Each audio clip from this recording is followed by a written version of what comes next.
Good afternoon. This is Metloop meteorologist Nancy Koslick here with an update on today's forecast. We're seeing really beautiful conditions out there for this afternoon with temperatures in the 70s extending all the way up into the center of the U.S.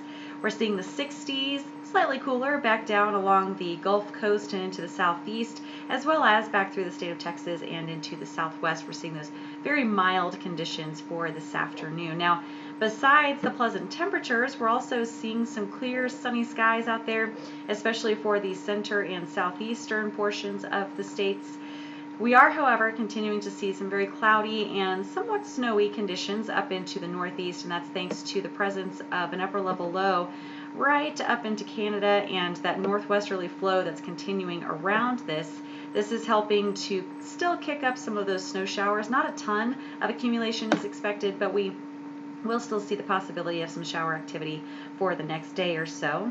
Of course, the majority of our focus for the rest of this week is going to be into the western U.S., where we're going to see not only today's storm system that has started to move its way onto the inland portions of the Pacific Northwest, but our next several storm systems that are going to continue to impact the west coast over the next several days. So just because this little guy continues to track off to the east does not mean that we're out of the woods. In fact, we're going to continue to see pretty high rain totals over the next several days as we watch several more systems continue to impact the west coast.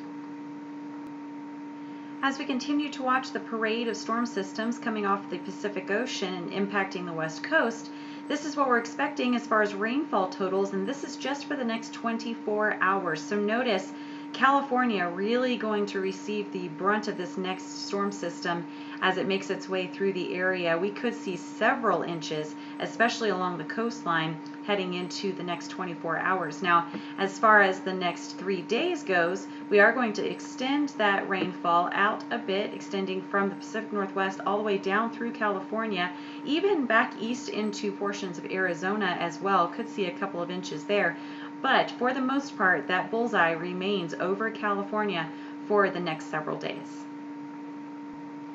Here's a look ahead at what to expect for the rest of tonight, and notice we're going to start to see a little bit of development into the southern portions of Texas, while everyone else in the central and eastern portions of the states remain nice and dry. This is actually going to be a result of a cutoff low that's drifting around down into Mexico, and so it'll help to spin up some of that activity, but we're not looking for anything in the way of severe weather for the rest of today and tonight.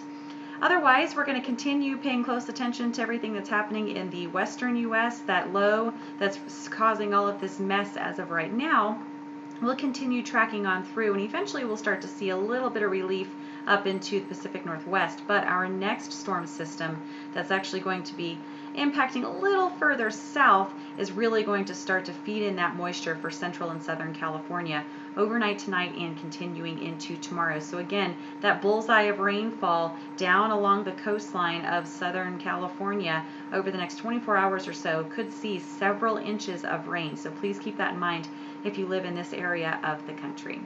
Of course, as always, you can receive more of your weather information on our Facebook page as well as Twitter and metloop.com. Thank you for watching this afternoon. Stay safe and have a great day.